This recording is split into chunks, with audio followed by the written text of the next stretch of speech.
everyone. Welcome to another episode of the Not Your Culture podcast. I am your host, Jonathan Phillip. I am a multidisciplinary creative. You don't need to know all of the details, but the person you do need to know all the details of is my guest today, Sean. Not all the details. Sean Michael Field. So, Sean... Wait, there's no confetti dropping or anything? Hey, this is very early on. The budget is pretty low, but if you we support, can cut up paper, you know. Tell me a low budget. We can't afford to cut paper for you. Tell them that we can figure things out. Sorry. I should actually tell you a bit more about the podcast in case you haven't seen this before. So, Not Your Culture. If you do that and you tell me more about it, then that means that now I'm in the know. So I should surprise you. Surprise me. Okay, I'll surprise him. So, well, let's get into it then. Let's get in. Let's jump in. Okay, so my guest today is Sean Michael Field. I call him Sean.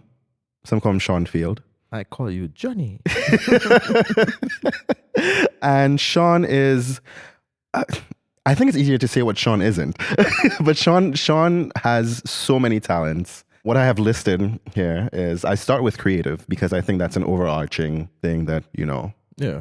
It's a good one. Yeah, encompasses pretty much everything. But from what I know, Sean is a filmmaker, an actor, a director, a creative director, DP. He's pretty good at graphic design, brand design and marketing, web design. He's also been a consultant. He's a father. Sean's son is actually here with us today. Say hi, Caleb. Louder. It would have been funny if he said hi, Caleb. And a role model to me and many others. Thank you. Got a computer programmer. You can finish. I'm not going to go. Okay. Sean is also, the owner and CEO of some of his own businesses. I know of Island Boy Films, Nexicon. There was Nexus Networks. There was. Are there? What else am I missing? Other things? There was Creation. Those were the ones that I owned. Yeah.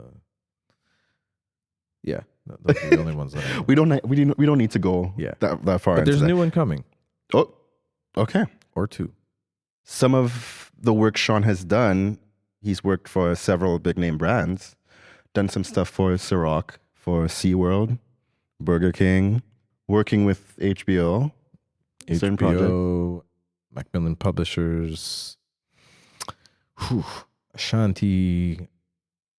Gosh, he's done a lot of things. People that I've had the chance to work with. I've been very, very, very blessed. I'm very fortunate with some of the people that I've gotten the chance to work with and learn from, sit down with, have one-on-ones. Like I was watching TV last night and during the game, there was a commercial on ESPN.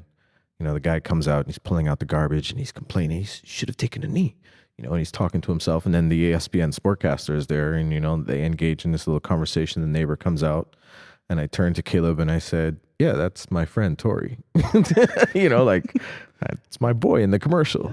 It's kind of cool to have those moments, which I'm very lucky to have a lot of those moments. So yeah, I've had the chance and the pleasure of working with Master P. I designed his 2009 menswear collection. I remember you showed me that. Yeah. I remember you showed me that. And pitched the expansion of that to Walmart. So flew out here on a red-eye flight and went into an office and built the presentation, built the deck, and then presented it as well. That was a whirlwind of a trip. So yeah, I've been very, very, very, very blessed and very lucky. So I was doing my little research because, I wanted to be prepared. And so let me see what you got. Scrambling through Sean's websites, trying to figure out the ones that I knew, and seeing certain things that some of them I already knew of, and then some of them I didn't know of. And I'm like, damn, Sean has done a lot of stuff, like so much stuff. You've also won awards. Yes. For your films. I've been, again, lucky with the awards and the recognition of the work, which to me just says that people can recognize that I've put in a lot of work into it. I have a desire to do greatness in all things that I do. If it's not going to be great, then I really don't want to be involved in mediocrity, because I just think when you think of the God that made all of us, like we're all great. Mm-hmm. The fact that we're alive and able to walk around on these two things and have these and can do here, and that's an amazing thing. Yeah. Like yeah. God didn't go, oh, let me be mediocre with mankind. Yeah. Like there's a lot that we take for granted that we can do. Yeah. Yeah. Yeah. Look at birds. Like a bird flies in the air. Yeah. Can you make a bird? I can't make a bird. Like that's amazing. You know what, Sean? I've never tried. Yeah. I haven't. I don't want to try either. I can make an AI bird though. There you go. So, Sean, the reason why you're here is this being the Not Your Culture podcast. I know you've lived in a lot of places. Mm-hmm. So, you were born in Barbados? Born in Barbados. Uh-huh. Raised in Barbados. Uh-huh. And then on my 7th birthday, my parents decided it's time to come to America for good. It was built out of an interesting thing that happened to my father. Uh-huh. He would have been about 31 at the time. And great guy, by the way. Great man. And he started, his father died when he was 14. And so he had to go out and work. There's 7 of them, 6 boys and 1 girl. So the 4 oldest leave school, go to work to pay for the younger 3 to continue their education. And he started working at an advertising agency as the janitor at 14. And by 31 was offered a partnership. And they rescinded the partnership on a racism type of a thing, which caused my father to be... And this is in Barbados? This is in Barbados. Well, the stories he's told me. And the things that I know, like there was... if you go down this one street in Barbados, you can see the remnants of this pole that used to cross the street. Uh-huh. And that was because black people weren't allowed into that neighborhood after dark. You could come during the day and be the workers, but after dark, and then they would close that. And they got rid of it because a guy on a motorcycle taking someone home got decapitated. And so then they got rid of that. But yeah, he couldn't go in Queen's Park if you were black and certain things. And this was in my father's lifetime. For those who don't know where Barbados is in the Caribbean. It's right next to right next to St. Lucia. Majority black place. 97% black. If you're looking, from Africa coming across, the first place where the slave ships landed and all the decisions were made as to where the slaves went. Did they go to North America? Did they stay in the Caribbean? Did they go to South America? Were they killed? Barbados has a very deep history. Our prime minister just yesterday said, hey, you all owe us $24 billion. We know you can't give it all to us tomorrow and it will take some time, but yeah, we coming for it, right? Yeah. Because Barbados was really used and a stranglehold was put on that country to really facilitate slavery. And it helped England become as rich and powerful as it is. That's why Barbados is called Little England. Yeah. An island that small has that much power. Yeah. When you think about it, our dollar is tied to the U.S. at 1.98 since the 80s. Yeah.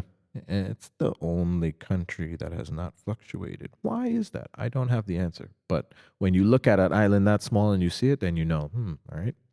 So my dad growing up told me all of these stories and all of these things about what it was like to grow up through racism and all that. So then for him to be hit with a rescinded offer of an ownership and a partnership and a big ad agency, let's go to America. I could make it there. I can go to America. I can work in advertising. I can do whatever it is. So on my 7th birthday, we moved to America and we moved to New Jersey, and life changed drastically. Drastically. Going to school immediately, it was interesting to go to a Catholic school. I was coming from St. Cyprian's, which was still an Episcopalian Anglican type of school, but we're in our uniforms, so I understood coming and going to a uniform. That wasn't a big deal. But what was a big deal was I was spelling words like through and horse that were 5 and 7 and 8 letters long as a 7-year-old. Yeah. And I got to school in America and they were spelling it and he and she and me and you and they. And I was very bored at school instantly. Yeah. I mean, it's straight A's. That was easy for me. What are we talking about here? So it became very, very unique to walk into this place and go, wait, we're the same age, but we're not learning the same thing. So I'm already advanced beyond where you are at this point. And in Barbados, I was top of my class at the time as well, like perfect A student. So now you're really slow in comparison to where I was at 7. Yeah. Then, going to my first swimming lesson.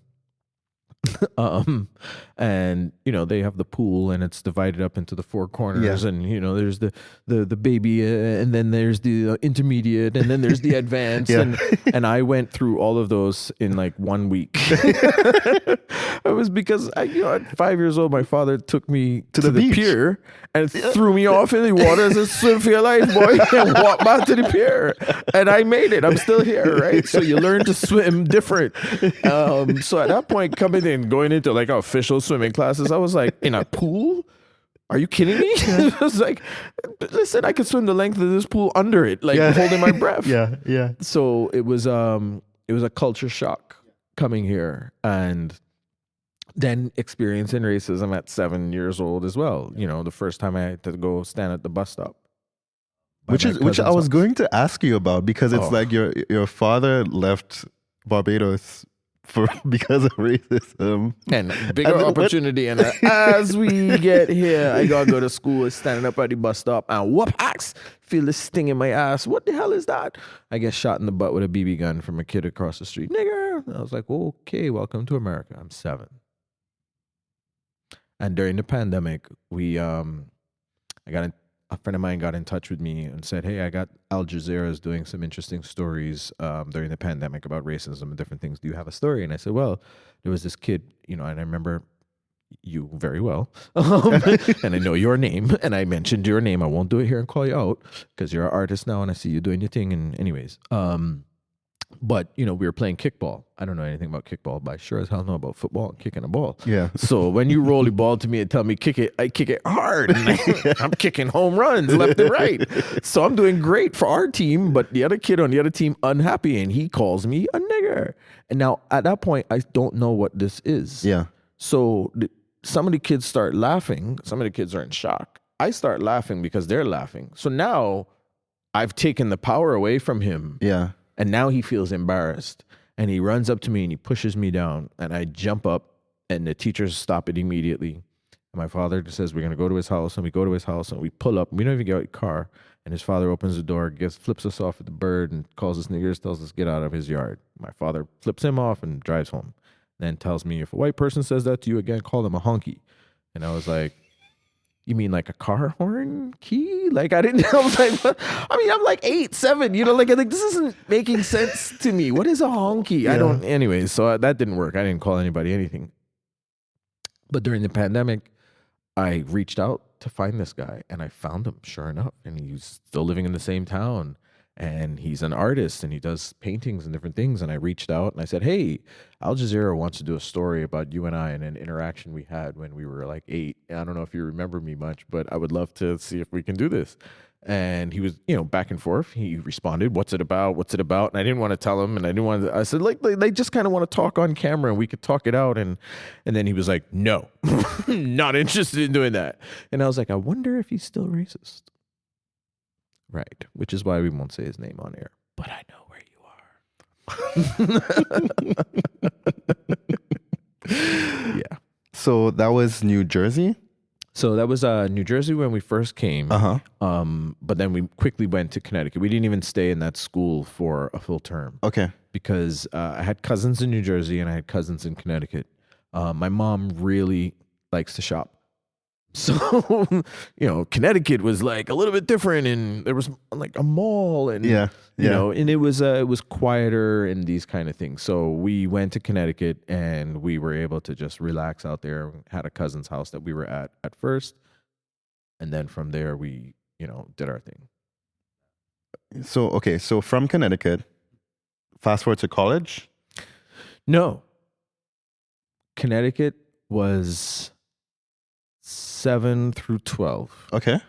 And then my father was like, "Enough of this shit." Because by that point now, I've had plenty racism. Yeah. I know he had plenty. Yeah. We got enough of this going on out here. And I am sure like the American dream didn't Americanize it the way that we wanted it to be. So American nightmare. We came back to Barbados. No. So back to Barbados we go. But now as a 12-year-old, I vex. Because at first I was vexed to leave Barbados. Yeah. You carry me from my cousins and everybody. And now we get to America. And just as I started to figure out life a little bit out here, we leaving? Go back to Barbados? No. But all my friends when I was 7 ain't my friends no more. And back then there was no internet. Ain't no like sending you pen pals. Yeah, so there's nothing to keep in gone. touch. Yeah, you didn't exist. So it's just my cousins that I still You're was a like, figment of someone's imagination. Wait, like, did he what really happened go to that? school here? Remember Right, that kid? exactly. Remember that kid? So now we show back up in Barbados at 12. Guess what? I ain't got no friends. Yeah. Right? I don't know Start all nobody. over. So it's just my cousins. So we can go to school. Oh, 2 years later, we get back to America. Big man. Wanna and this thing here that wanna do to me, right? But we can go back to America in a different town. Wait, not even the same town, so I can at least go back to the friends I had. No, you can go to the next town, just next door. Yeah. Y'all ain't right. And even better, we're gonna start you off in the town that you were in. We can get you accepted to that school. We're gonna set out your curriculum. We can do all these things. And you're going to start at the football team. You're going to start practicing. You're going to ride your bicycle there. You're going to be in your helmet. You're going to really feel like you're going to school here. Yeah. And then, no, you can go to this other school.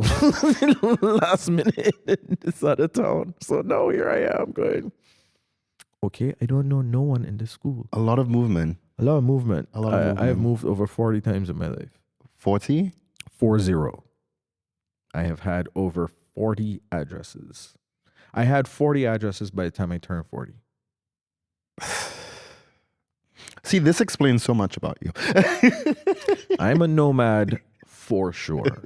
And I am, but it has provided me with a perspective on life. Like, I really think that I came into this earth in a time where I got to see, we were talking about this, I got to see things for the first time. Yeah. I got to see a cassette tape for the first time. Mm-hmm. I got to see DVD for the first time, Mm-hmm. CD. Mm-hmm. I got to see the internet for the first time. Mm-hmm. You know, and the internet that I got to see was in the 80s when I was a geek playing with my Texas Instruments 99 4A, which I just watched Whitey Cracker. He's a big, huge hacker. Uh-huh. And he was talking about having a Texas Instruments 99 4A, and that was where he kind of learned. And I was like, yeah, that was the thing. That was a geek machine. Yeah. Everybody else had an Atari and a Commodore and playing video games. And I was like, coding and figuring out modem internet stuff, which gives you a different perspective. Yeah. And seeing it all live and happening real time, seeing Michael Jackson do Beat It on the award show real time, begging my mom to stay up that night. Luckily, you stayed up and you saw it because you didn't have a VCR. Yeah. It wasn't replayed the next day. If you didn't see it, You didn't see it. you didn't see it. You That weren't was there. it. You Sorry weren't for there. you, buddy. You weren't You had there. to hear about it and then wait till whenever years later, it might have come back out on a rerun or something. And then you were like, oh gosh, that's what that was. So there was so many things like that you didn't want to miss out. Like I did the Pepsi challenge back then and I chose Coke. They were pissed. Get out of here, kid. Yeah, that's what happens. Oh my God. Okay. Yeah. So yeah, I've moved around a lot and had a lot of different addresses, but the perspective is great. Okay. Yeah. So tell me, we're not going to go through all 40 of them. No. Um, Definitely no need to. I'm interested in. The best and the worst. See, we didn't prep too much for this. Good. And so it's great. But now I'm like, okay, what should we focus on? Because I was not expecting this much. But this is also what makes Sean such a great guest, because it also gives me the flexibility to pick and choose. We'll get through your list and then you can add in a few singers in there. So I know about LA. Mm-hmm. I know about New York. Mm-hmm. I know about St. Lucia. Yeah. Oh, I got some. And do you think you have anything to talk about LA and New York that you'd like to speak about? Or we can come back to New York. We can come back to New York. Yeah, I mean, we could always come back to New York. Yeah. The main places that I've spent the most amount of time are Barbados, New York, Connecticut, Los Angeles, St. Lucia. Okay. Those are like the main ones.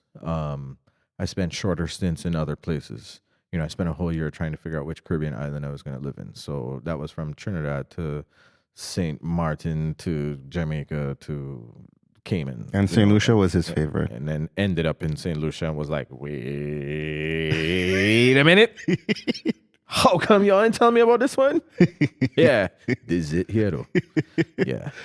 But also I feel like I walked into St. Lucia at a time where now when I sit back and I look at everything that's happened in there, I smile. I smile because I can see that I walked into a country that has so much amazing talent and so much amazing people that were not getting exposure. Right? That you run into randomly at a crosswalk. And I would love to talk about that. Doing a photo shoot, and you're like, wait, what are you doing? And it's like, yeah, so St. Lucia has a special place in my heart, not to mention that my grandmother from there and all the rest of that. But living in these different places is, perspective, giving me that. There's places I would move back to, and there's places I would never live again. All right? I would never live in Connecticut ever again. I would never live in Los Angeles ever again. Good. Them two places, nah, boy, them ain't for me. And there's very, very unique reasons why, but Los Angeles is like one of the fakest places I've ever come across in my life. Now, I understand you've built a whole town and community and city based upon theater and film. Theatrics. Yeah. I understand that. Yeah. But everybody gotta be so. And you went as an actor. I went as an actor. I was like, I can go and get my Oscar. I can do my thing. I can come over here. And there's a saying, every year, 100,000 people move to LA. Yeah.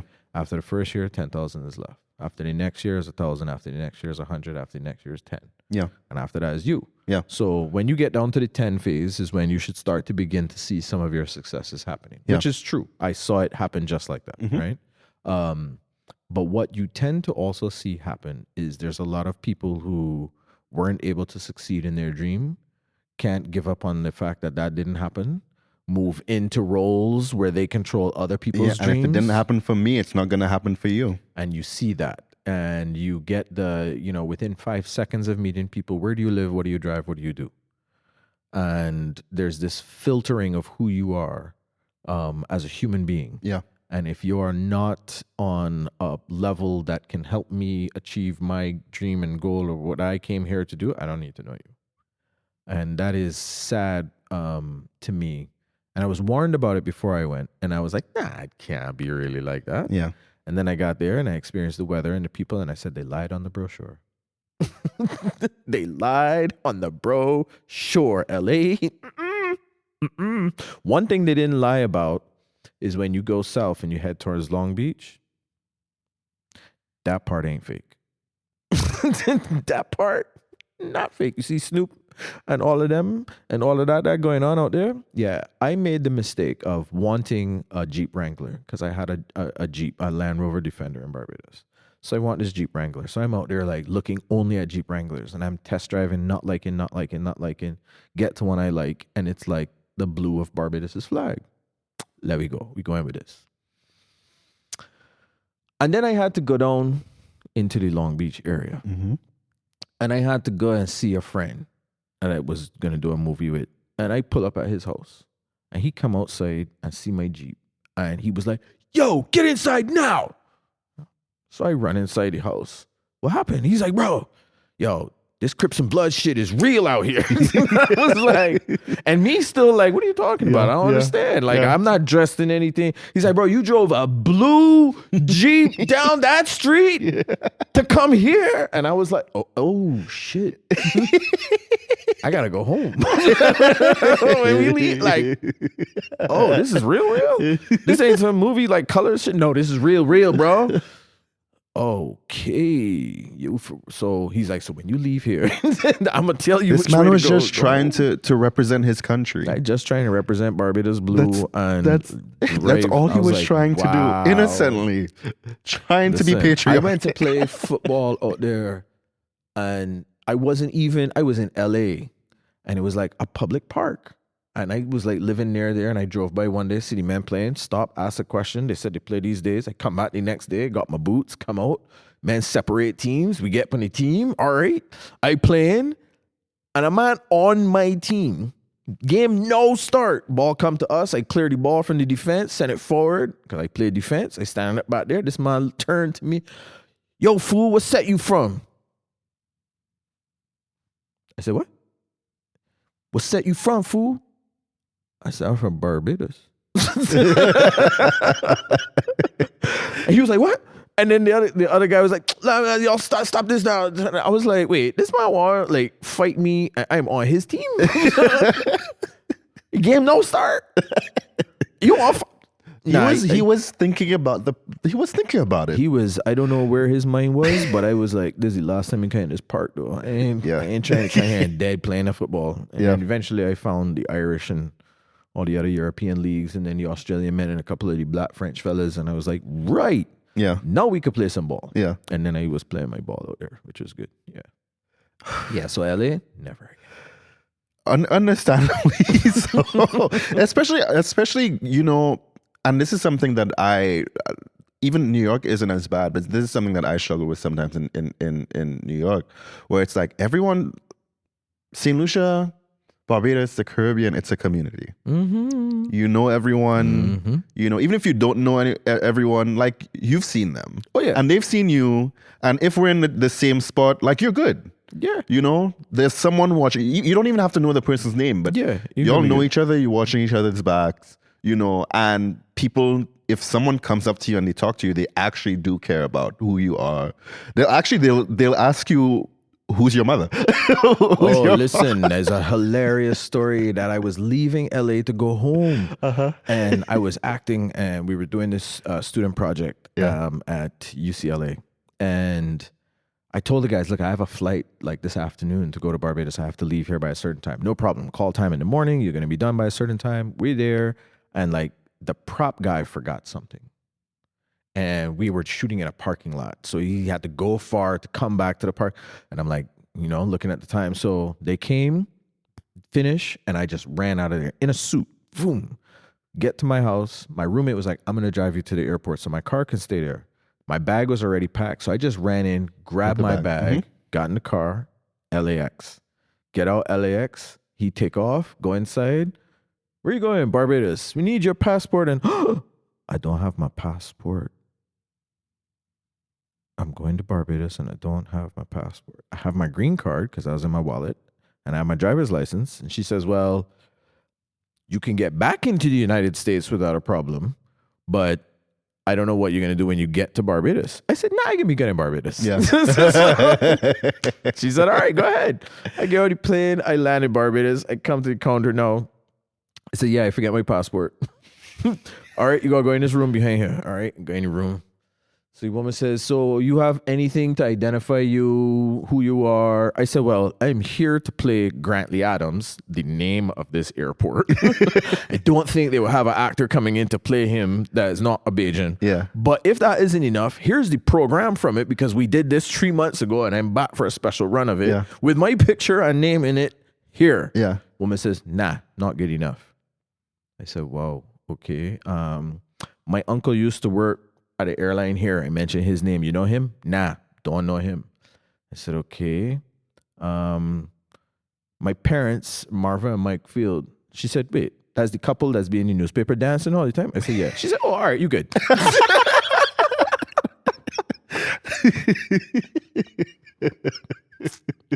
So I said, yeah, I like this. That's how it works. You know what I mean? So like it's very strange. Mm-hmm. It is very strange being in a place where, like, you know, there is that level of like ingenuineness. It's very strange being in that place. I came from Barbados to Los Angeles when I moved to LA. Yeah. Moved straight from Barbados. The first night I got there, you know, time zone is different. So I'm like, all right. I watching Law and Order late at night, and it was like a marathon on. And I didn't have TV in Barbados at this point. So I was like, oh, there's marathon Law and Order. I like this show. Watch it. So the next night, I'm like, okay, marathon Law and Order again. Across the street from where I was staying is the Burbank Police Department. Next to the Burbank Police Department, there's a highway exit. Next to the highway exit, there's a 7-Eleven. I want to go to 7-Eleven. It's 2:00 in the morning. And you know how Law and Order like gets to like the last like 5 minutes and you know they're going to figure it all out in 5 minutes. Yeah. But then the next one is going to come on. Yeah. So I'm like, I have enough time to run across the street and buy like a drink and come back before the next one starts. Yeah. Out. I run across the street, go inside. I get inside now. I gone down the counter, grab my thing, turn around to come back, and there's a police officer. Excuse me. See ya. He says, you just jaywalk. I said, who? So I played dumb now because I heard of it and I know it, but I was old enough to know that I'm now like 33 years old. I never hear nobody tell me this in my life. Yeah. Yeah. What? He said, you just jaywalk. I said, what's jaywalking? Like playing dumb, you know? He says, you can't cross the street against the light. I said, it's 2:00 in the morning. There's no cars anywhere. I'm supposed to stand out there and wait for the light to change? She says, yes. I said, sorry, I'm from Barbados, right? We don't really have, so we just cross where we can. You understand? Right? Like, if you get a chance, go, right? So the man behind his counter was laughing, but he, looking at me like trying to be serious. Yeah. And he's like, all right, no, next time, and next time, he walk away and get my drinks as I go outside. Right back across the street. You feel like you're really gonna stand out here waiting for you? Yeah, okay, buddy. Sorry, not me and that. Jaywalking? Get a ticket for crossing the street? Yeah. America. Okay. So let's talk about St. Lucia. So I'm from St. Lucia. If y'all don't know. I wouldn't know, I can't hear no accent. I've kind Oh, gasto tu no paleo Creole, eh? We spoke about this in the first. We spoke about this in the first episode. I slip in and out, and it's doing my professional. This has been my professional voice. Being in this environment for so long. Good. You've been here what, 4 years? 5 years? Now, 5 years, and you got the voice that quick. That's good. Yeah. I watched a lot of American TV. This is true. It's much easier for us. Yeah. I was telling Meg in our interview that I have my generic American voice where I just pronounce my R's a little harder. America. I also like listening to some country music. Oh Lord, don't get me started there, boy. Love me some Randy Travis. See, accents are my favorite thing. It's fun. And when I did the radio and I did voice, I had a whole thing. Yeah. And people believe that there was another person in the studio. I had a name, Professor Love, which I wasn't given, but I used to give men advice on different ways to be romantic. Like, oh, your girl is gone away, or coming home from a long day at work or something. You want to do something extra nice, like buy a bag of balloons. They don't cost a lot of money, you cheapskates. Buy a bag of balloons, blow them up. Yes, you're going to be tired. But when you fill up a room with balloons and she walk in the door, you're going to have a good night. You're going to have a good night. Right? Yeah. And it don't take much. It's a bag of balloons, B. Right? Yep. So, get some flowers and don't just put them there when she come in. Get some flowers, take off the petals, put a trail from the door to the bathtub, if you got a bathtub. Run some hot water there upon it, put some bubbles in there, put some rose petals in there.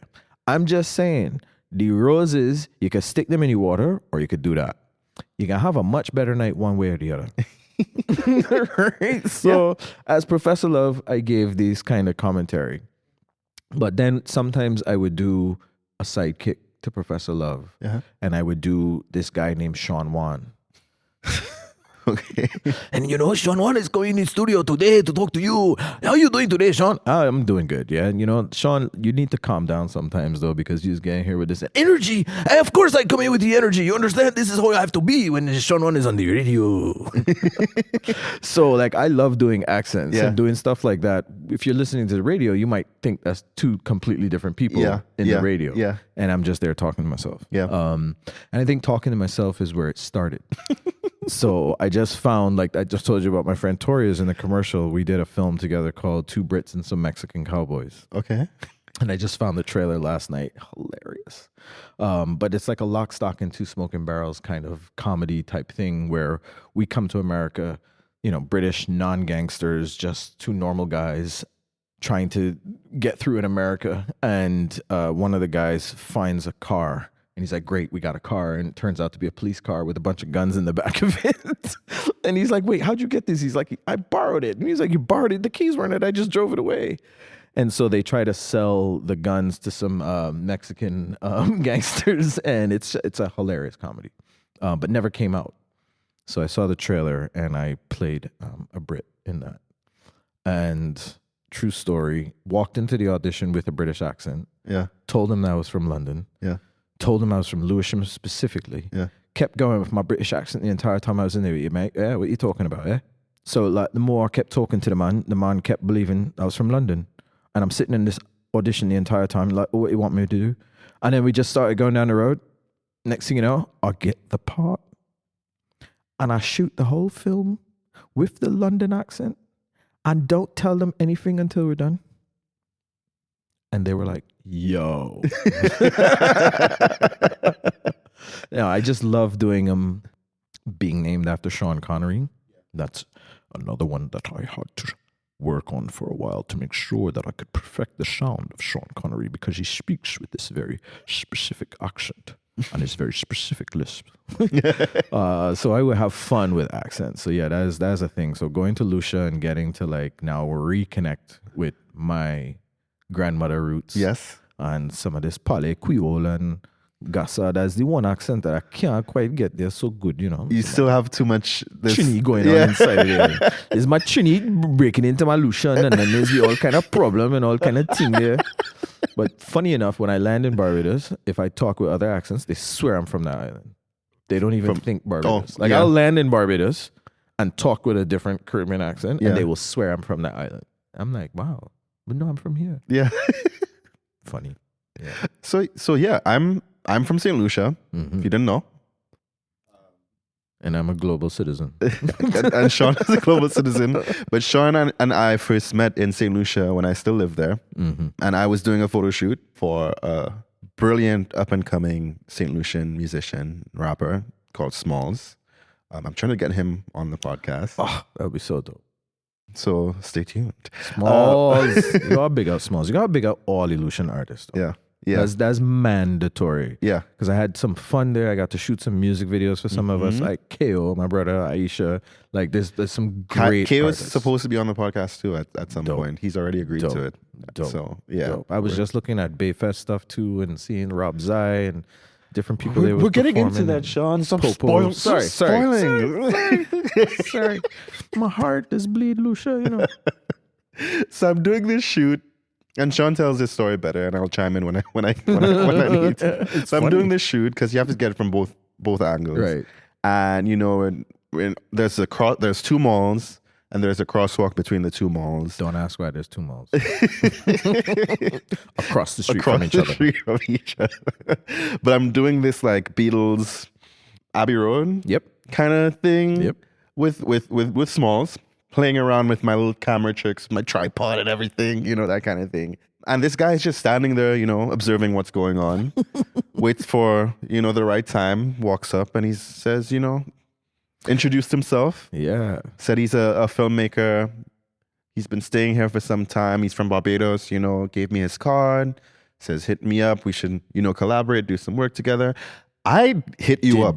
I hit you up. Me once. I did not. I swear that I emailed him.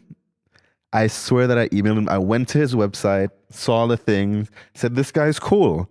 Love the yellow. I knew all that. Like I saw all that the site was yellow and stuff. I sent him an email. Never heard back from him. Guess he was too busy for me. Little small time photographer. This is how it be, you know, coming on the man show, you know. What I say. His show. When he come on my show, though, the truth can come out. But anyway, forgot this happened eventually, you know, and I think it might have been a year later. Let me tell you, I will tell so you this exactly how long later it was. So when we started working together, it was like 2014, right? Or yes. 2013. So this would have been November of 2012. Okay. Because in November of 2012, I was at Barbados Food and Run that had just happened, and my friend Scott was there as chef. And he had a friend in from St. Lucia, and he saw my then girlfriend and was like, "Oh, I know you from TV, and you guys should come to St. Lucia." And I was like, I went like a few years ago. Yeah, let's go. So we ended up in St. Lucia for 2 weeks, and we had a travel show that we were doing at the time. So we said, we could do a couple of episodes of this travel show while we're there.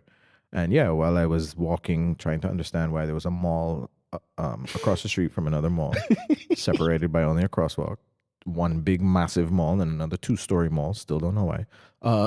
I see this young man. You weren't with her that day, though. No, I was by myself. I had gone to get some coconut water or something from the hotel we were at. Shout out Coco Palm. And then I was like, "Oh, this looks interesting. I recognize the Abbey Road vibe. Let me talk to this guy." So gave him my card that he never sent an email to. And then I left St. Lucia. Ended up coming back about a month and a half later to stay for 3 months. And that was 2013. Ended up staying in and out of 2013 a lot. Was doing a lot of traveling, so couldn't quite stay. The 3 months didn't even turn into 3 months. I was there for like 4 weeks and had to leave.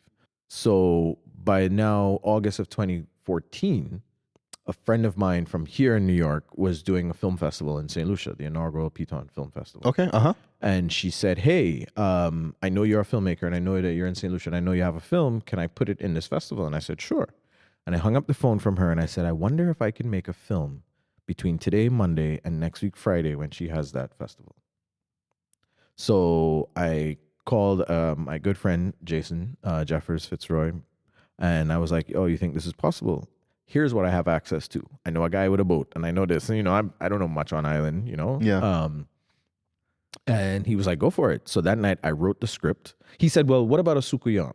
And I was like, "Well, like a baku, like a duppy kind of thing." And he was like, "Yeah." I said, "I need to go and read more about it." Caribbean spiritual. Yeah, like vampire-y, folklore, ghost story type of thing for people who are looking to assimilate it. And I went and wrote the script that night. The next day now, I'm like, okay, I need to figure out how I'm going to do this. Now, I'd seen this guy at the beach the Saturday before that, and he was shooting a music video, logo. Mm-hmm. And I was like, okay, this guy is looking like kind of creative. So I reached out to him, and I was like, "Hey, I'm doing a movie. You want to be involved?" And he's like, "Sure." And then I reached out to a friend of mine who was in real estate and another friend who was in real estate, Matthew, big ups. And I was like, "Y'all want to be producers? I'll teach you." And they were like, "Oh, okay, we don't know anything about doing a movie." And Logo was like, "I have a car." So I said, "Well, there's a spot that I went to, and it's like in Rodney Bay, and you got to go through this like path, and you go up on this hill." I went on the Segway. I said, "We should go and scout this because I wrote the opening scene to happen there." This spot is in the bush on the side of a mountain. Yeah. The only way that we had gotten there was on a Segway. Like it's a bush. Yeah. So this man says he's going to drive his car in there, Logo. Yeah. And I'm like, "You going to drive your car inside of there? Like, you mad?" All right, cool. So here we are driving through the bush, and all of a sudden I see this girl, and I see this man, and I see a big flash, and I'm like, wait, they're doing a photo shoot in the middle of the woods? In the middle of this path? And so the guy driving, Logo, pulls up, and he's like, "Yo, Johnny," and he jumps out the car, and he starts talking to Johnny. who's standing up there doing a photo shoot. And I was like, wow, okay. But then I'm like, wait, I know the girl, Kimia. Yeah. I saw her at this carnival thing like a couple of weeks before, and I went up and we spoke. So yeah, y'all want to be in this movie that I'm dealing with? Like, we're going to go and scout the thing. And like, he was like, "Oh, okay, doing what?" I was like, "Well, you take photos, right?" "Yeah." "All right, I need somebody to take some photos." I was like, "You act?" She was like, "Well, I could." "All right, fine. You acting. Let's go." And you didn't believe that I would come, though. Right, because he didn't email me. So that's why I didn't believe he'd come. Right? I told him I worked full time at a bank at that point in time. At that point in time, 7:45 to 4:15 p.m. Yes, and he was shooting during the week. Yes. So I said, "I'm working. I'll come after work." Right. Yeah. And I was like, I'm like, but it was cool. I knew Logo. Yeah. You were cool too. I'm like, why not check this thing out? And then he saw my then girlfriend as well, who was very popular. So he was like, "Hey, I'll come." He's right. He's right. No, context. His girlfriend at the time was like probably the biggest Caribbean entertainment, media, personality. personality. And you got to give her flowers too. Big up to Janelle because Janelle, pioneer, amazing. Used to watch her every day on TV, and now this person who is a Caribbean celebrity, is standing in front of me, and I get an invitation to see her again. Of course. He's like, yeah, I'll do it. Sure. It's like, wow, should have brought her the first time. Maybe he might have emailed me back. Oh my God. But yeah, then we went and made a movie. Yeah. I had like a casting the Saturday. So that was what, the Tuesday, Wednesday, Thursday, Friday. I was like location scouting, figuring out what we could do. Saturday, let's hold a casting. 2 people showed up. I needed 1. Yeah. You got the role. Yeah. Like, all right, let's go. And then Sunday night, I remember Saturday night, we went to cast. I still hadn't found my lead and I wasn't happy with what I saw. Mm-hmm. And I knew Aisha. Yeah. And I thought, she came by and her hair was always up in like a bun kind of thing. And I was like, what happens if you take your hair out? And she was reading and I had her take her hair out. And I was like, oh, you can play both roles. You can play the girl and the bad guy. Like you can do both if I just change up your makeup and your look and stuff. So yeah. And I got argued with against that. No, that can't be. It's not. We need another person as, no, you know what? Let's just try it. Sunday night, midnight, Lago House. We started filming. And we filmed Sunday, Monday, Tuesday, Wednesday. Had a little bit of rain snafu one night. Lost Kimya. Really wish I had her because the one scene missing in my film is because of that night in the rain. Anyhow, we also had an incident where we had a card situation. Now, this will show you, I don't know if you noticed. You know about the card and losing the footage? I vaguely remember something so like I that. was shooting on a Sony FS700. Remember that camera very well. And it had an Odyssey 7Q attached to it, which allowed it to get its full raw capabilities. Excellent camera. And so I had SSDs, but I had to like every day we finished shooting, come home and dump. Yes. And I had a hard drive that was there just for dumping for the film. Yes. And by the time we finished, it was so late, I was exhausted. I come home, I dump, and I go to sleep. So I left the car dumping, went to sleep, wake up the next morning, looked at the drive, saw files, was like, I'm good. Let's go. Wipe the card, shoot the next day. And now we're shooting the big, like, arrest scene and the, police truck, which another great story with the police truck. I needed a police truck. So I had back home, we have, like, the equivalent of like a F-150 kind of a thing is sometimes was like a police truck, a police car. And a friend of mine had a white one, just like the police one. So I said, well, what I'll do is I'll put his car there. And I had already taken the picture of the back of a police car. And now I'm going to do some special effects onto his car to just get the police thing. If I just keep the camera on a tripod and shoot the scene like this, I'm good. And just as we're lined up to shoot this scene, the real police drive by. What y'all doing in the middle of this street? We're making a movie. But wait a minute. Can I use this truck? Y'all want to be in a movie real quick? We got to arrest this guy. And they were like plainclothes police. So they were like, sure, let's go. Tell my friend, move your truck, move your truck. He moved his truck out, put the police truck in. We got the arrest scene done. Everything was great. Get home. Yeah. The footage that I had copied. Actually, no, it's that day's footage. So I get home, copy that. It was the next day. So when I go and check, none of that footage had copied from the police stuff. The police stuff. None of it had copied. And I actually cried. I cried real tears sitting down going, there's no way that I just ruined all of these people's work. Yeah. That was my first thing that I said. Yeah. I said, I have all of these people, the police, like I can't, the people in the neighborhood, like so many things came together to make that moment a reality. Yes. I can't redo it. I disappointed all those people. And that's what I was crying about. But the FS700 has an SSD port. An SD slot. Uh-huh. And the Odyssey has the SSDs. So I'm filming on the SSDs. But I always have dual capture on. So I'm shooting the film in 4K RAW, but there's a 1080 of everything that's also being shot on the SD card. And I eject that and I put that in and I have everything. It's just lower quality. You think that made a difference? I was like, let me go. You know how much people have watched that film and have no idea that there's a whole scene section I had no that idea. is not 4K. But I do want to go back to the losing these people's work part. This was a community effort. This was a community effort. Everyone volunteered. No one got paid to help. There was no money. Yeah. Like I spent $1,500 to make that film. Yeah. Right. And the one thing I made sure I was doing, like, everybody's going to be fed.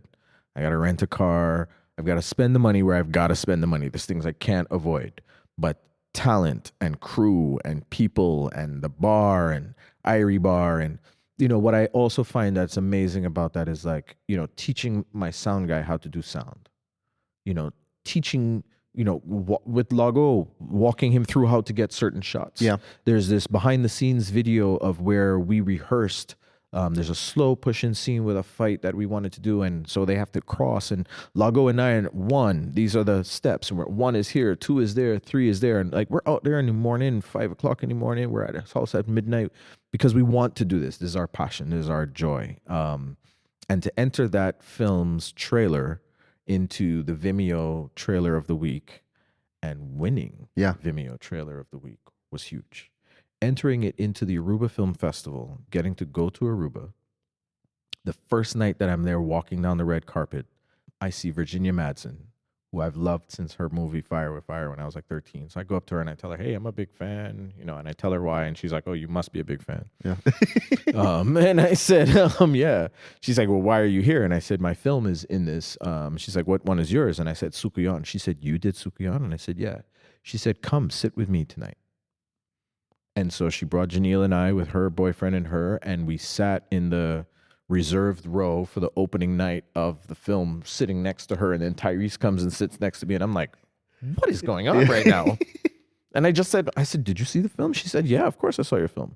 Virginia Madsen took us to a bar, Charlie's Bar, I got wasted on snake rum. If somebody ever offers you snake rum, say no. Because the snake is blind.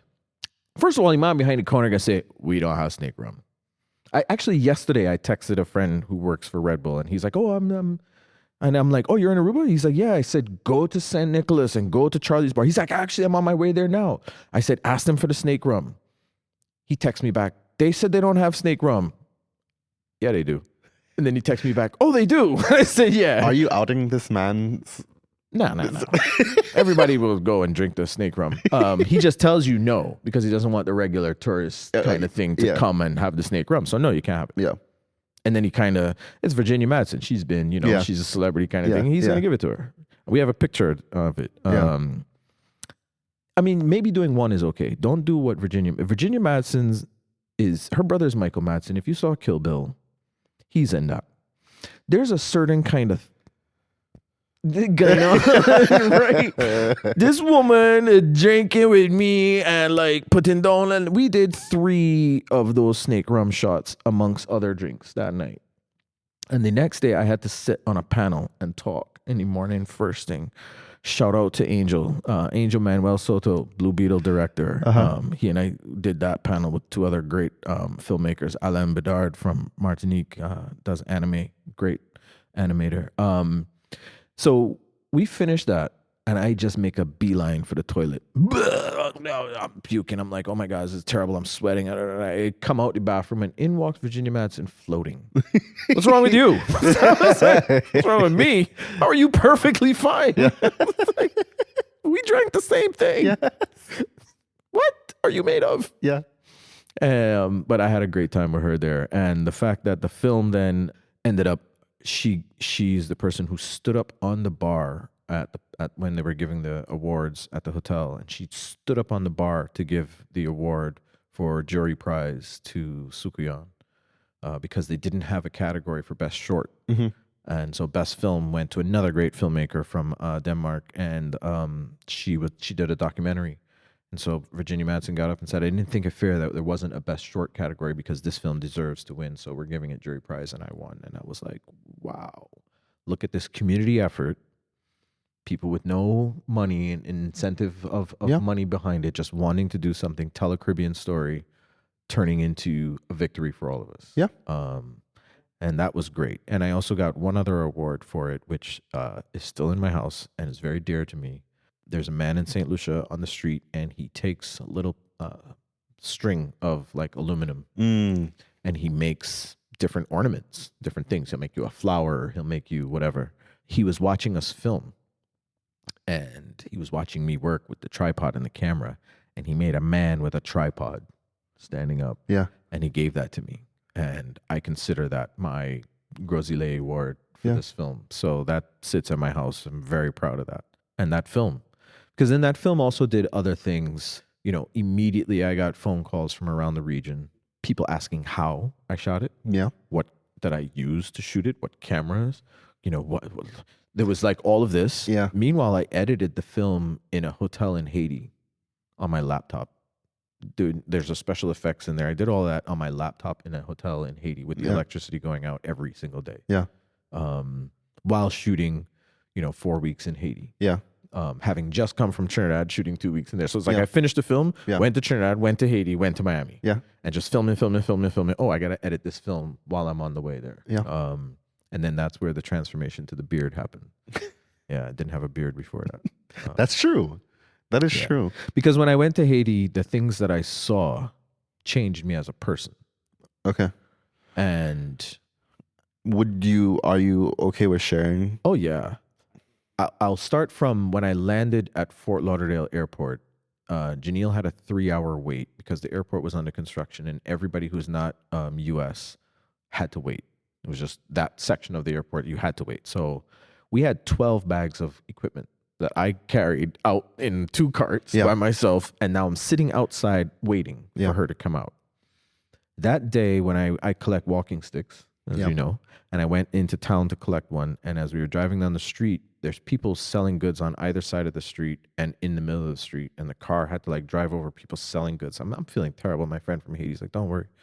And so we have to drive like 2 miles an hour down the street, and we get to the end, and we're going to turn left, and you hear zoom, and there's a shootout, and there's bullets whizzing by our car, and then all of a sudden there's hundreds of people running. The car is shaking, and we're just ducked down in the car going, okay, God, I hope we don't die. Yeah. And you could hear the people running by, the bullets getting closer to gunshots, and then it stops. And then we backed up and got out of there as fast as possible. So that was the day I was leaving Haiti. Now I get to the airport. There's a 3-hour wait. I'm sitting outside comfortable. And I'm listening to, and I'm sorry to say it, but I'm listening to privileged Americans coming out of the airport saying, this is the worst experience of my life. I had to wait 3 hours to get my luggage. Can you believe how terrible this is? And it was just one person after the next. And I was like, I was in a shootout today in a Caribbean country trying to buy a walking stick. Mm-hmm. And you're upset. Obviously, you don't know the context of my life and what I went through. Yeah. But a 3-hour wait has got you behaving the way that you behave. Yeah. Now, back it up to being in Haiti and seeing a woman washing her clothes in a pothole in the muddy water and dancing while doing it. Seeing dead babies in a gully. Because some people have babies and they're born and they can't do anything and they just throw them in there and they're dead. And that's life. Seeing the hotel that we're at have very heavily armed men at the front. And when we would leave and come out, 9-year-old kids begging. Yeah. Going up the hill to another hotel, and there's the amount of security is unbelievable at these places. And I'd been to Haiti before, but on a cruise where they take you to the special spot. Yeah. And I don't eat meat, haven't eaten meat in 26 years. And on that cruise, that special spot, they had nothing for vegetarians. Yeah. So it was chicken, hot dogs, and hamburgers. And there's nothing but Haitian people working there on the beach, selling goods, working on the beach or whatever. And I said to them, do you guys get to eat the food? And they said, no. I said, well, who's the food for? They said, for the people off the cruise. I said, you mean to tell me all these thousands of people get to come off and eat all this food all day and y'all get nothing? I'll be right back. And I walked in and I piled 2 plates high, hamburgers, hot dogs, chicken. And now I'm walking out and the people are going, hey, sir, you can't go out there with that food. I said, why not? I'm on the cruise, right? Yes. I said, then I'm allowed this food, am I not? Yes. Good. Then I can do with it what I please. And I walked out and I fed everyone that was there. And they were very, obviously receptive and happy. But I was upset because like, you come to the country on a cruise and this is the part they show you. Yeah. Because they don't want you to see those other parts, which is fine. And this was post the earthquake that I went and pre-earthquake, which I understand there's a very big difference. But when you study the significant historical aspects of what Haiti's been through and how France terrorized and tore that country down, and it's the first of us to be freed from slavery in our region, and for the state that it is in today, knowing that the amount of countries in the Middle East, one in particular that are dealing with a certain situation right now that was there providing arms and ammunition to the worst people who were in charge in Haiti at the time. Like when you study the influence that outside people have had to tear that place down, to destroy a set of people who are so strong because they were able to defeat you. Yeah. To go there, you need to go and see it. You need to go and see it with your own eyes. You need to go and experience it. You need to go and live it. You need to go see what voodoo is about if you're afraid of it. Yeah. Because then we went to the Voodoo Man house, and let me tell you, that was an experience. It will jump you, right? It will jump you if you are in that kind of zone. Yeah. But also going to the town of Nuai, where there's no, at the time, paved roads. So it's just dirt and dust, and they have a thing called a tap, and everybody's hanging on to the side and wearing, their face covered from the dust. And that's normal. But what they're also doing in Nuai that I saw that was amazing is they're taking wrought iron and they're banging it out by hand and then making new art sitting under a tree. Yeah. I said, well, then they could make these things, can't they? Yeah.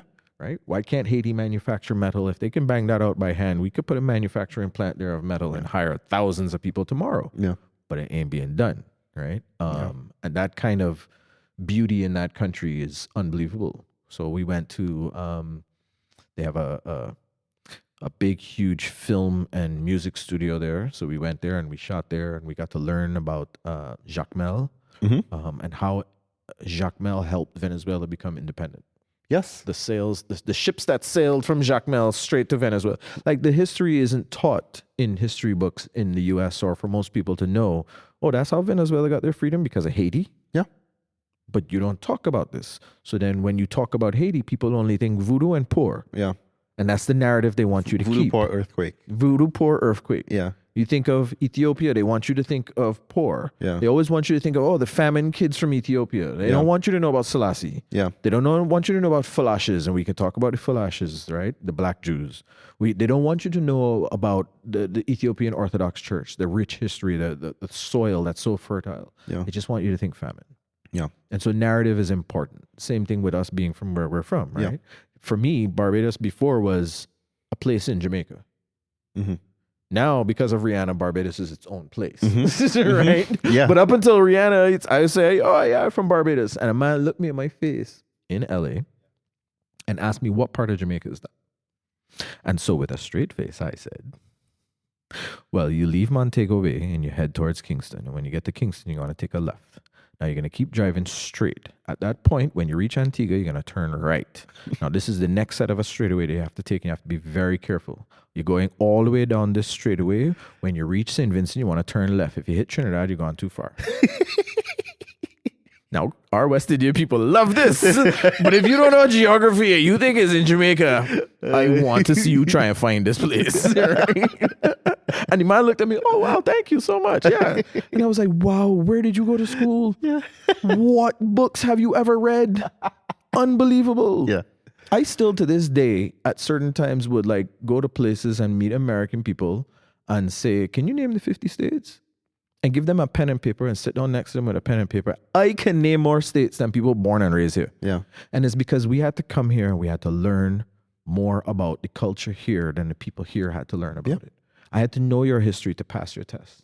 And coming from a West Indian household, I couldn't come home with nothing but an A. Right? Yeah. So you need to know. I had to know it, not just know it. Yeah. Right? Yeah. So it behooves me then to like sit down and see people walking out of an airport bitching and moaning about the time they had when I've been to Haiti to see what life is like there. Yeah. And I haven't been everywhere in the world to see what life is like everywhere. But the places that I've been, I have a good perspective of understanding. Landing at the airport in London and seeing how they treat the black people. How there's a gate there and you open the gate and there's like some seats there and the people are being deported or sent right back. They just arrived. But everybody sitting there was black and wearing authentically like Nigerian African print gear. And I am a tall man at that point standing in this line, and I happen to have on a cowboy hat. Who tell me to wear that to London first time? I don't know. But now, of course, you come here. We got to talk. So what are you here for? How long are you here for? Hey, I'm coming here to see my friend for 4 days. He's a musician. Oh, so you're here to perform? Who tell you I was a musician? I said, my friend is a musician. I'm here to see him. Oh, so you're here to work on music? No, I'm not here to work on anything. I'm here because if you're here to work, you know, you have to have a visa and a permit to allow you in the country and blah, blah, blah. I was like, big man, when y'all land in Barbados, when I don't get them questions, yes, come and say, I'm here for vacation. Stamp, go on about your business. But one of us will come and want to carry away with country and all kind of thing. Ask you 50 questions. Yeah. It's an interesting thing because I think about it from the perspective of the slave master that enslaved us, that we had to fight against to get freedom from, now comes to our island to vacation. Yeah. And we have to smile and okay with this. Yeah.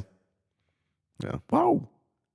And I know it's not the exact same person, but I also know that the families of, and that's why there's a 24 billion with a B dollar need for reparations just for Barbados alone, let alone the other countries. Yeah.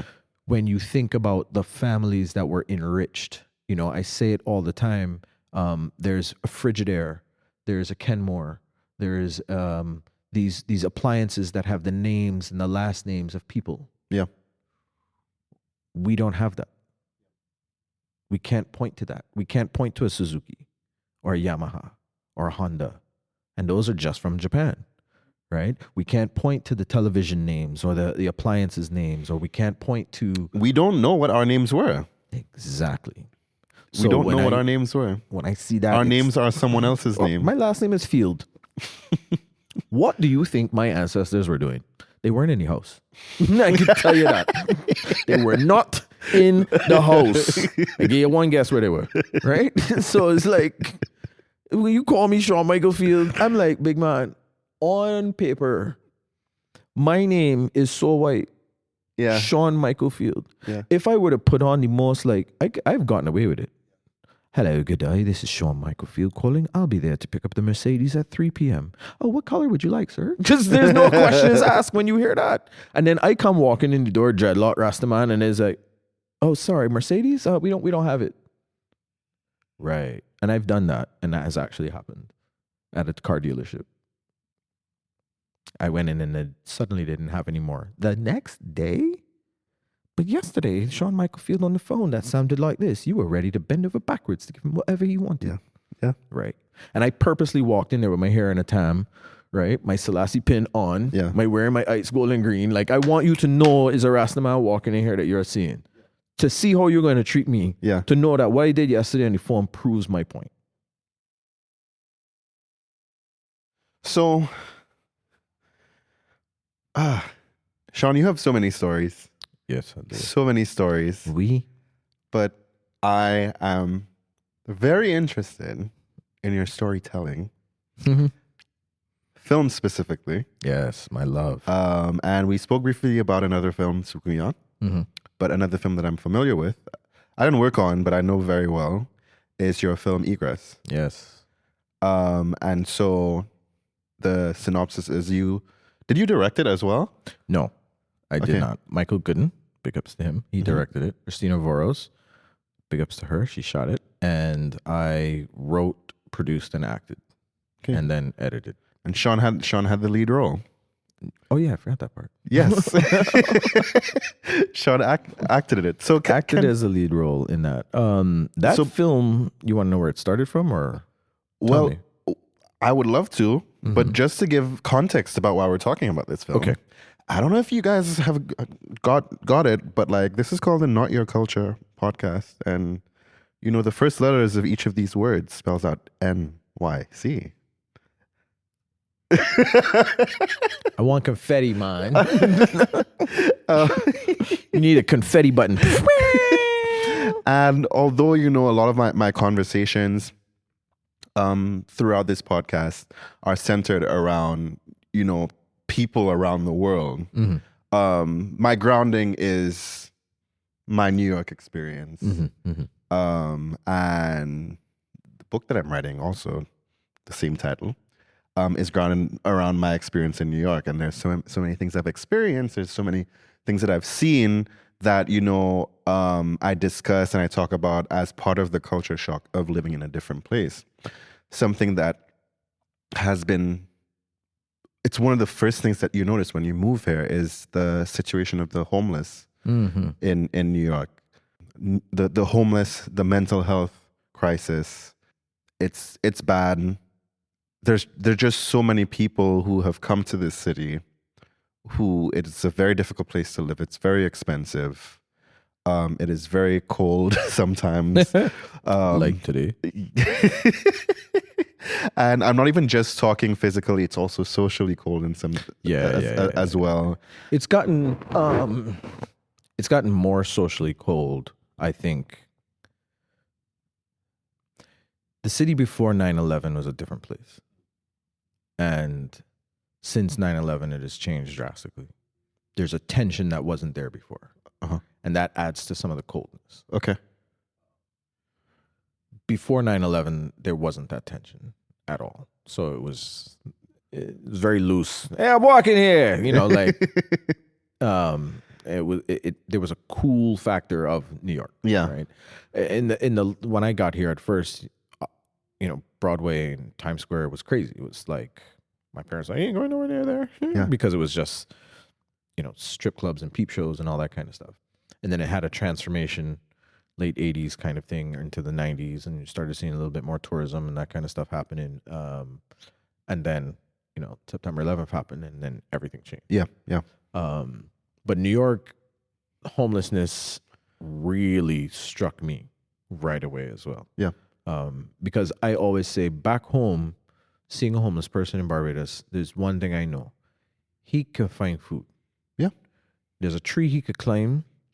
There's a way to get food. Yeah. Somebody can get something. There are people who give you the rest of their meal. There's a standpipe where you can go and get water. Yeah. You can bathe. You can. There's ways to take care of yourself. It's also that people know you. People might know you too, right? Yeah. And then we have like unique characters in Barbados. We have Gearbox, all right? Like Gearbox, big ups to Gearbox. If you're from Barbados and you know a Gearbox, you know what I'm talking about. This man will walk down the street in his underwear, Speedos, high fashion. Don't get it twisted. And this man will hit you with a walking by you. Like Gearbox is, yeah, you gotta love Gearbox. So you also got a little bit of entertainment out of the characters that you knew, right? And they were there. Coming here, my first reality was, what happened? What are they gonna do when they get cold? Because we don't have that change in weather. He ain't got no trees out here to go and climb to get a cherry or to get an apple. A mango. Or a mango. Yeah. Then the standpipes are only place where he can just go and bathe and shower outdoor in decent disposal, all these things. Yeah. So I immediately was intrigued by this. And at the time that I wrote the film, 2011, 10, social media was now ramping off, right? Really ramping off. Twitter had been out, Facebook had been out, you know, the MySpace was dying out, and we were like now starting to really see into social media. Yeah. And I thought, what happens if you became homeless now and you didn't have access to your email and a phone and computer? How would you assimilate? How would you deal with today's world? How would you communicate? What would you do? And so I wrote this story of a guy who was homeless and, you know, came to New York to try to make it and didn't make it and ended up on the streets and still trying to pursue his dream. And in the process of doing that, he meets people where he's got to beg them for something. And then what I wanted to do was play on stereotypes, because New York is a melting pot, right? And the city has a lot of different people. And so you have automatic stereotypes built into you when you either first move here or, you don't know much about here. And those stereotypes come in a variety of ways. So I had him come across very specific people, and I wanted you to see what your stereotypes were like in watching the film and what you thought that person might be to him. Yeah. And whether or not it was true to your stereotype or different to your stereotype, that's something that I wanted to evoke in the film. Yeah. It took me 20 minutes to write the outline.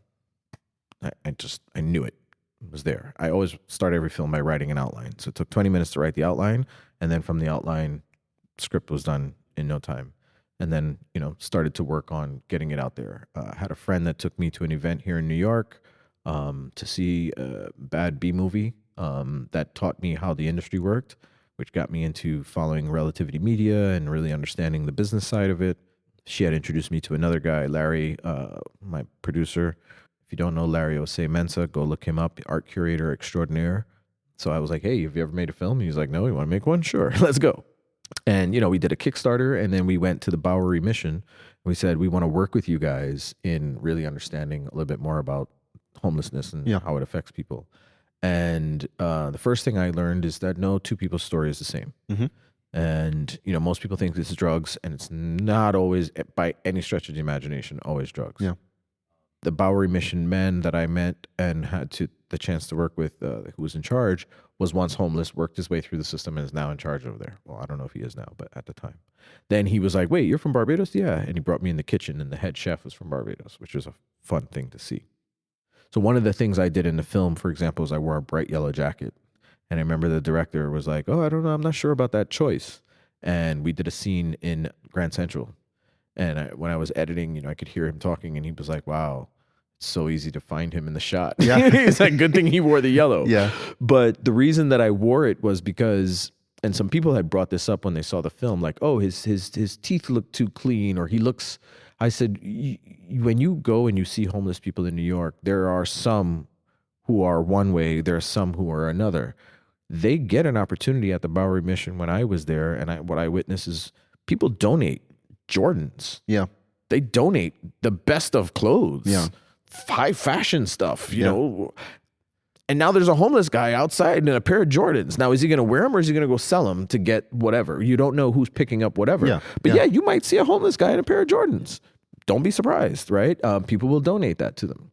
So the yellow jacket kind of was a symbolic thing for me to do. And we froze making that film because we did it in February. And I don't know, I've told the story once or twice, but in order to play the character, I decided to sleep on the streets. And I took a Metro card, and I got in my full costume that I was wearing for him, and I stepped outside, no gloves, freezing February. And I started to walk from, I was at my friend's house, and he lived in the city, all the way up, and I started to walk down. And the first garbage can that I passed, there was like a glove with like cut fingers sitting on the top of it. And I grabbed that. There's just one glove. I'm like, all right, I got a glove with some cut fingers. At least something is warm on my hand. Yeah. And then where they do the newspapers and they tie them up, that was like somebody had cut it and it was there. And there was some cardboard there. And there was like a pencil. So I grabbed the pencil and I had no point, and I sharpened it on the sidewalk. And then I wrote the homeless please help sign on the cardboard. And then I punched a hole in it, and I took the newspaper thing and I put that around me, and I made it right there on the street. And I walked 30 blocks, 3 different train stops before somebody would swipe me in.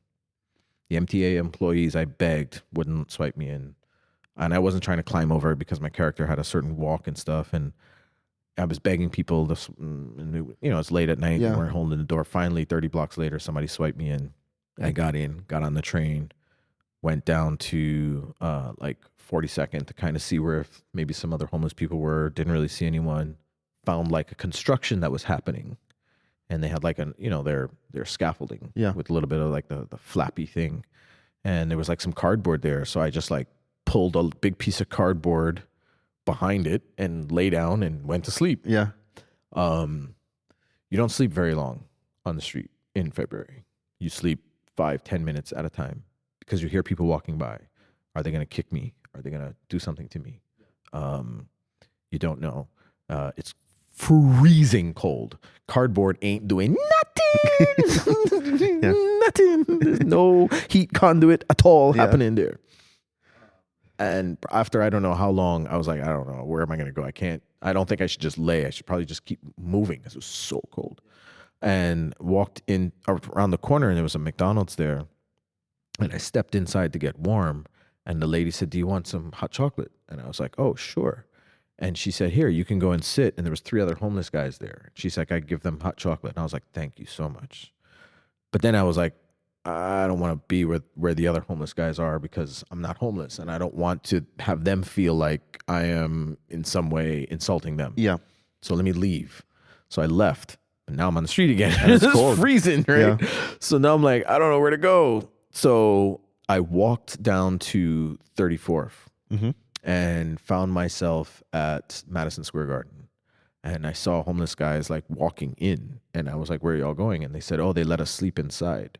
And I was like, oh, great. So I walked inside, and there was like both sides lined with homeless people. And so I just joined one, and I lay down, and I went to sleep, and I was like, good. And it was probably about 3 in the morning, 4 in the morning. All of a sudden, this cold air hit me. And I open up, and it's like 5 a.m., and the guy's like, okay, come on, guys, you got to go now. All right, it's 5 o'clock. 5 o'clock in the morning, because people are going to start coming to work. Yeah. You guys can't stay anymore. We let you sleep up until this time. Now you got to go fend for yourself. And I was like, wow.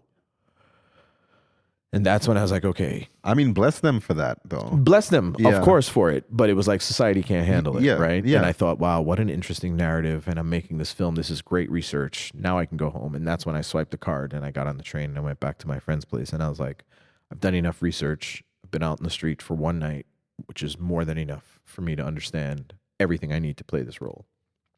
And first morning of filming, I got out the taxi and we were at the park on 23rd, and there was like ice, and that's that thin sheet of ice with the water you can see underneath it. Yeah. And so I got out and I cracked it with my foot, and then I lay down in it and I started rolling around in it to get like the jacket dirty and my pants wet and stuff. And these 2 guys just come running up. Are you okay? Do you need help? And I was like, get away from me, get away. I pulled and they were like, okay. And I was like, all right. And then I walked in the park, and in the garbage, I found like 2 coffee cups. And like I put them together, and like there was somebody dropped another one, and like I just made my own little coffee cup thing. Yeah. And there was a remote control in the garbage, and I took out the remote control. And the director and Christina and Mike and Christina were like setting up cameras and stuff and audio and all that's being done. And I just started like, turn you off. Channel 11, and I'm just like pushing the remote at people like fast forward. And I didn't know they started rolling. So when you watch the film, there's like a woman that comes and puts money in. And like, that's not an actress. That's like real. People thought I was homeless sitting there, and they just started putting money in. So I made $20 that morning, and I refused to eat lunch with the rest of when we broke for lunch, I didn't want to eat lunch with anyone. And I said, no, I'm going to live like a homeless person for these 4 days that we shoot. This, whatever money I make is what I'm going to eat with. Yeah. A 99-cent slice of pizza and a Snapple. Okay. Did 2 of those. Oh, wow. $5 has gone out of 20. Oof. Okay. Other interesting things that happened was walking into Starbucks. Because it was so cold. Like, we shot, and then we just needed to get inside. We go inside Starbucks, and I'm holding the door. Everybody, the crew's walking in. And then as soon as I step in, the Starbucks guy was right there. You can't come in. And Christina said, he owns the company that's making this film. And the oxymoronic, like, cannot compute on his face was like, what? And I wasn't breaking character either, so I didn't say anything. And then he let me come in so we could be warm. We walked around the corner, and there was a homeless guy there, and he said, You look worse than me. Take this. And he gave me a bag, a Ziploc big bag. He had a fruit. And I refused it like 10 times. And he was like, no, I can see you're in a worse shape than I am. And I'm like, damn, I must be acting pretty good. This guy thinks this. He gives me the fruit. We walked 1 block so I could turn the corner. And I was like, okay, let's go give him something to eat or whatever. And I opened the bag of fruit and it was all rancid, like nasty. And I was like, he was eating this. I was like, nah, man. And we went back and like that, I broke character there and I went back and I like told him and he was so thankful that I was doing the film and like we fed him and gave him money. And I was like, nah, this is crazy to me. Like insane. Before you continue this, and this is something that I think I feel guilty about. There are a lot of homeless people in New York, but there's also a huge mental health crisis. Yeah, boy. And there is this switch at some point that I think everyone has where you get in, you understand life is hard, things happen to people, like there's no judgment. But because of the mental health situation, you fear. Yeah, because you don't know. You don't know what to expect from these people, right? Because they're going through whatever they're going through. Yep. And there are people who will fight you randomly. There's a scene in the movie that talks about this. And so everyone has this, I think everyone has this switch where it's like, at first you're like, this poor person. And I think you don't ever stop thinking this poor person, but the switch happens where you're like, I don't even want to engage because I don't know what's going to happen if I engage. Right. And I bring this up because the lack of engagement is where I feel that these people lose their humanity. Correct. It's compassion and empathy, right? And it's 2 human emotions that we're not all capable of having. Yeah. So there's an understanding that not everybody can do that. Yeah. Right. In acting, the one thing that I learned is there's only one emotion that we all share, and it's not love. It's pain. Yeah. Right. And so we can empathize with each other's pain because we can all feel it. And that's how you can bring about empathy, by pain. Yeah. Right. So if somebody's not empathetic, they've got to get in touch with their pain in order to empathize with that moment. And the scene that I put in the film came directly from what I saw, which was a woman was offering, there was a homeless woman laying down on a bench, and a woman had her food, whatever it was a croissant, and she offered the lady, hey, do you want my croissant? And this one, do I look like I want a fucking croissant? And got angry and got up and agitated and chased the woman away, and the white lady ran away. And so you have these moments and you're like, this is what stops you from wanting to help out, because you're like, you want to help out, but you're like, you don't want to. Exactly. So I put a scene in there just like that. Do I look like a damn croissant? Huh? I put that scene in the film to match that moment that I saw, because it was mind blowing to me. Like, wow, this lady was offering her food. Yeah. Like something as simple as food, because she looked like maybe she wanted food, but you don't know that you're going to meet that person on that day or that moment. And here you had someone who was actually homeless offering you the little that he had. That blew me away. So the 4 days that I shot, the only people to speak to me were other homeless people. Okay. Imagine that. Yeah. 4 days, you're in Manhattan, you're filming a movie. I own the company. I'm playing the homeless guy. I have a camera crew walking around with me. The only people to speak to me or even acknowledge that I existed were other homeless people. That was wow. And I've been in the theater and I've watched people watch this film, and I watch them cry and I smile, because I'm glad that those tears are there, that it moved you to that point. I was in Barbados. The film was being shown at Barbados Film Festival Awards. I was nominated for 9 awards. I did not expect to win anything. Had my suit, went in there, sat down. First award came up for me, didn't get it. Second award came up for me, didn't get it. Third award came up for me, also did not get that. So I'm like, all right, didn't expect to win anything, didn't win the first 3, I'm good. And then the next 6 awards I won. Back to back to back to back to back. And it said to me, okay, your art is worthy. what you've created touch people, and it's important. And the message that I was trying to get across was gotten across. Homelessness is something we can eradicate. Disease is different. Homelessness means people don't have a home and a means by which to provide for themselves. In this country, the United States of America, just this place alone where we have this type of homelessness, the physical landmass of America is only 5% populated. I'm going to repeat that. The physical landmass of this country is only 5% populated. If you take a flight from New York to Los Angeles, New York to San Diego, New York to Arizona, and you're flying across the middle of this country, and you look out that window, you will see nothing. And then at night, you will see pockets of lights of where there's a town or a city when you get closer, and then you will see nothing. Barren, empty land, nothing. And you tell me that we have homeless people? No. This isn't a disease. This is a people problem. Homelessness is a people problem. It's a society problem. It's an us problem. Mm-hmm. And it goes back to that thing with coming from Haiti. Oh my God, this is the worst day ever.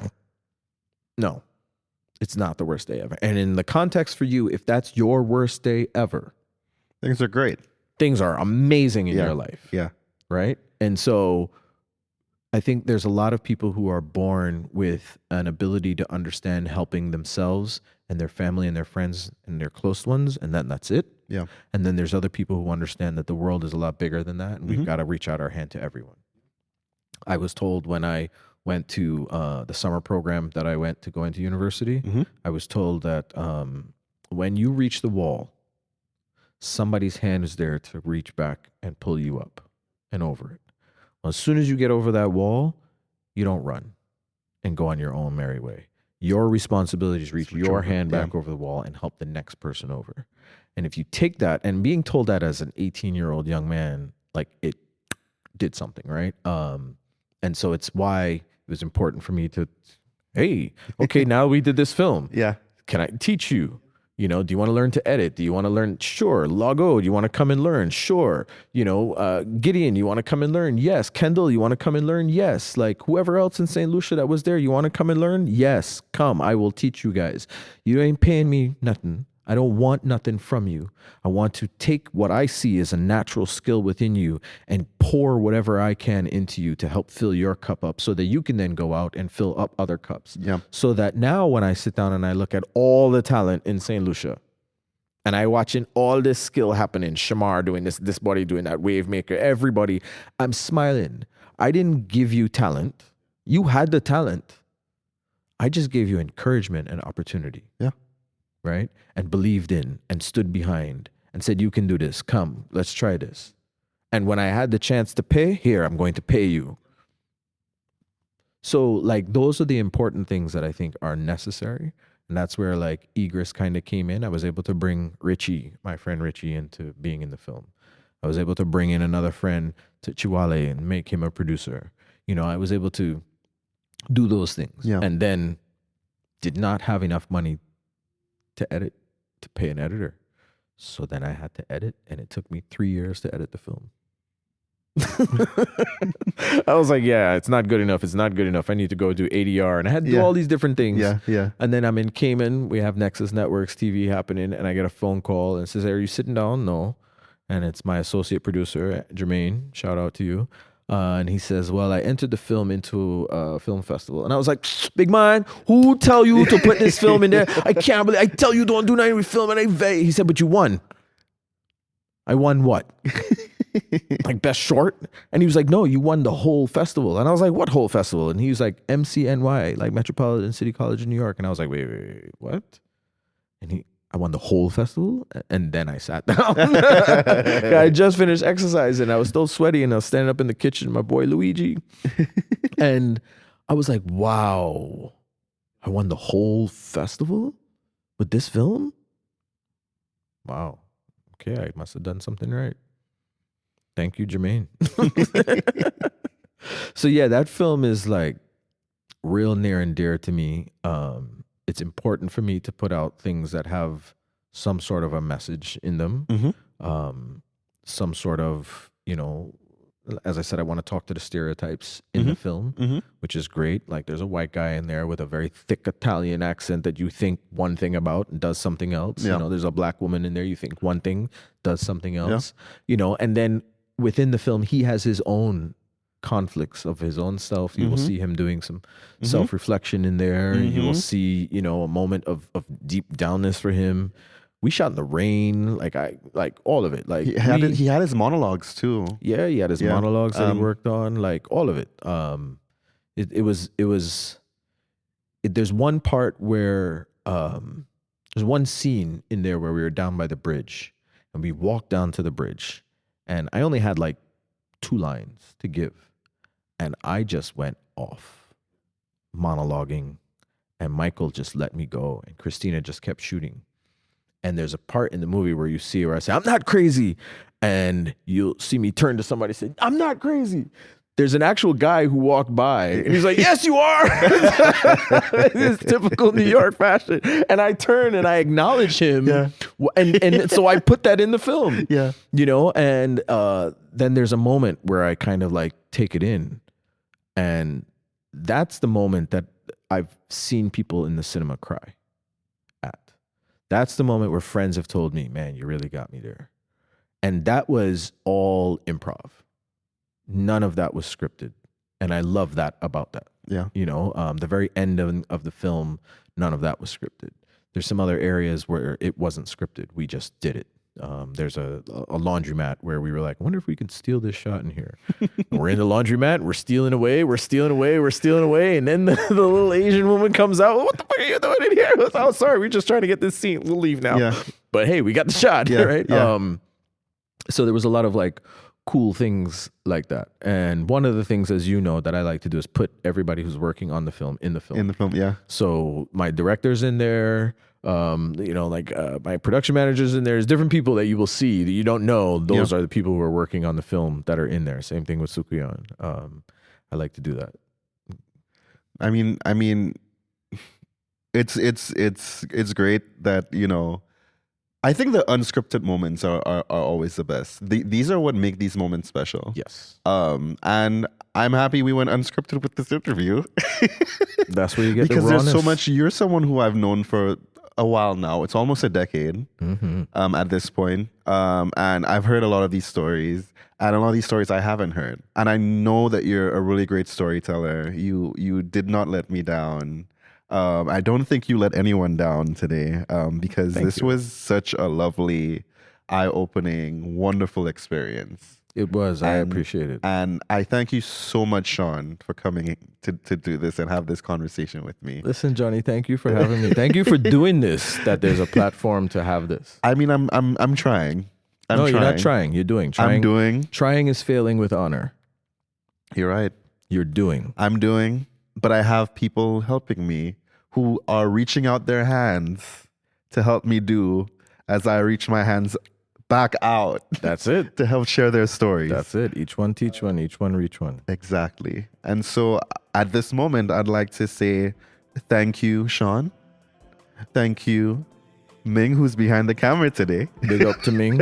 Thank you, Caleb. Thank you, Caleb. Yeah, Art in. And thank you, our audience, for taking the time to listen to Sean's story, listen to our conversation, and we will see you next time. All wanna. Oh, there. That's a Bajan thing for wanna. All wanna. But wanna go in. Wanna. Have a good day.